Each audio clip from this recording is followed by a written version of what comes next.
The mighty thunderbolt emitting weapon of the Anunnaki gods, similar to missiles, this is the Vajra, the thunderbolt of Zeus. Many times when I talk about Alexander the Great, I refer to the fact that he had gone into the Taklamakan desert of Mongolia, where they go in but they don't come out because it's so deadly. He lost a third of his troops there, over 10,000 troops. He supposedly was to go there because he was to meet with an extraterrestrial Atlantean to receive the lightning bolt of Zeus. And with this weapon, he conquered the areas that he went through, as written by ancient historians concerning Alexander the Great. So these things did exist. They're not just mythology. Now, many ancient history scholars and authors mention the so-called technology of the gods, the ancients, which include not only the mystical flying machines of Vimanas, but also powerful weapons of the gods. For example, this type of a lightning rod of Zeus, the Vajra, an artifact of the Anunnaki gods which shoots lightnings. Now, it's also stated that after Alexander's death, some of his generals went to the end of China and erected a pillar there saying that Alexander the Great came up to this point. And they also left a copy of his lightning rod of Zeus at one of the Tibetan monasteries. The Vajra. Now, the Vajra is a Sanskrit word meaning both thunderbolt and diamond. The Vajra is described as a powerful weapon, usually having a shape of a club with a ribbed spherical head, and the knowledge of this powerful tool or weapon or gadget goes back to deep antiquity. Ancient texts indicate that the Vajra was not always a symbol of peace and tranquility, but something very different.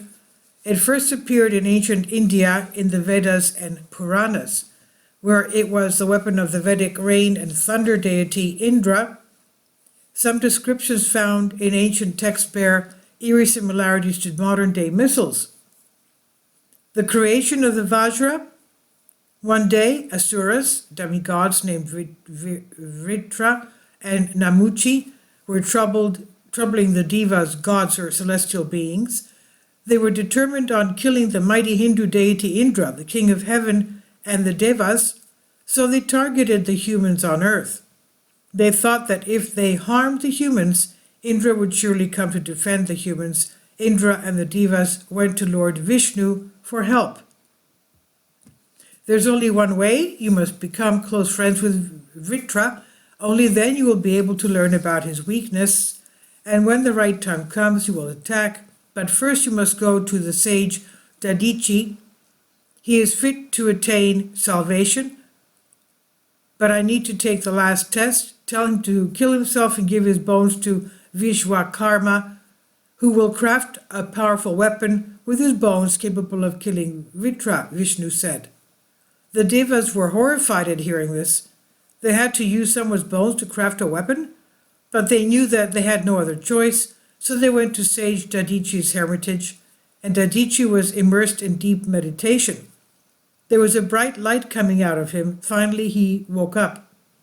Dadichi greeted Devas, asking their purpose for a visit, and offered them some fruits. Indra explained Dadichi everything. He said while hesitating, Lord Vishnu advised us to use your bones to make a weapon. Dadichi smiled and said, so I must die? All this hesitation for just this? It is my time to leave this world. I'm happy to die for the greater cause, Dadichi said. Sage Dadichi sat back down in meditation. He closed his eyes and his soul left his body.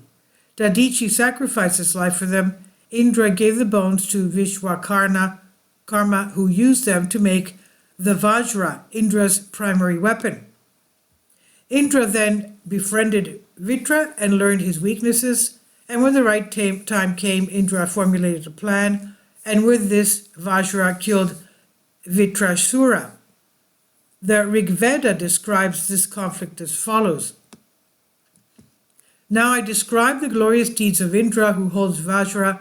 He killed the serpent and made waters flow. He broke the hearts of mountains. He killed the serpent, which was taking refuge in mountain. Vashta made the Vajra for him. Like the cows making sounds, flowing waters reached the sea. Mighty Indra chose Soma and drank from 3 containers. Generous Indra helped Vajra in his hand. He held Vajra in his hand and killed firstborn among the serpents, according to Rigveda 1-32. The Vajra in Buddhism. The Vajra is a literal ritual object associated with Tibetan Buddhism, also called by its Tibetan name Dorje. It's a symbol of the Vajrayana school of Buddhism, which is the tantric branch and contains rituals said to allow the follower to achieve enlightenment in a single lifetime in a thunderbolt flash of indestructible clarity. The Vajra objects are usually made of bronze, vary in size, and have 3, 5, or 9 spokes that normally close at each end in a lotus shape, and the number of spokes and the way they meet at the end have numerous symbolic meanings. The Tibetan ritual, the Vajra is often used together with a bell or ganta. The Vajra is held in the left hand and represents the male principle, upaya, referring to action or means. The bell is held in the right hand, representing the female principle, the prajna or wisdom.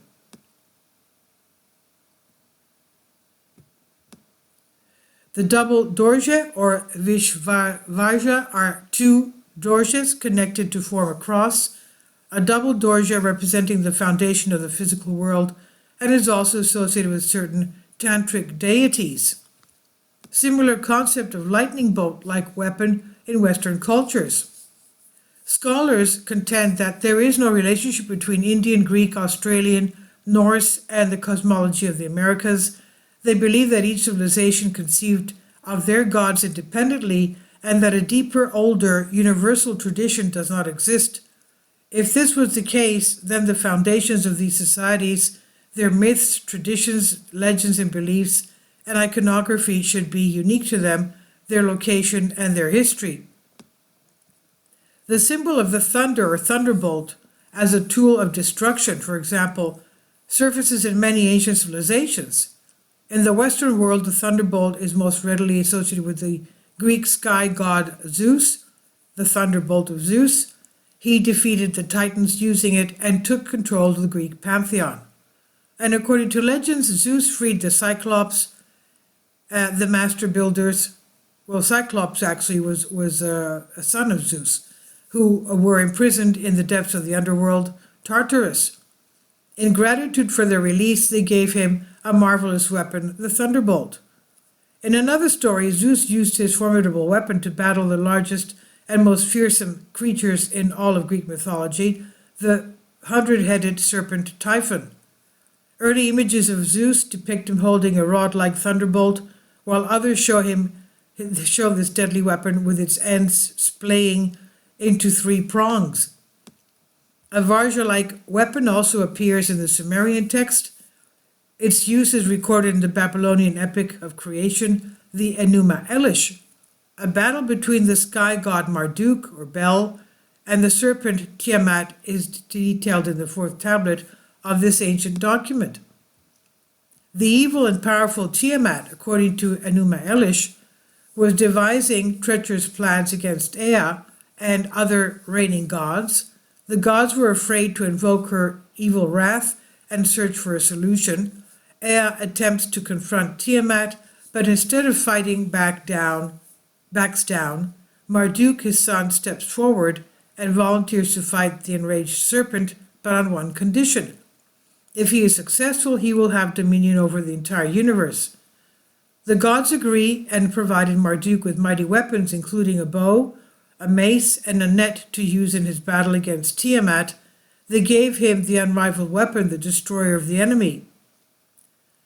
According to the Enuma Elish, it says, "Go, cut off the life of Tiamat, let the wind carry her blood into the depth under the earth. The gods, his fathers, issued the decree for the god Bel, they set him on the road which leadeth to peace and adoration. Now, a similar deadly lightning weapon used by the sky gods can also be found in Mesoamerican cultures. In the Aztec culture, he is the god Huitzilopochtli, with his weapon Chiuquatl, the fire serpent, killed his sister Coyilxauhqui soon after he was born. The Mayan rain deity Chac and the later Aztec Tlaloc are both depicted carrying their lightning axes. Sometimes they are shown holding snakes, which represent lightning bolts that they would hurl from the mountaintops where they made their retreat.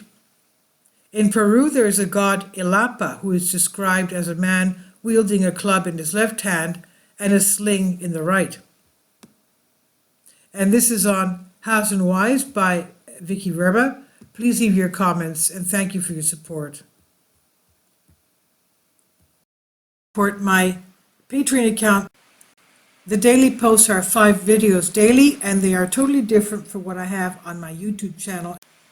Thank you so much for your support and that you find all my content so interesting. You'll find the Patreon account details in the description box below.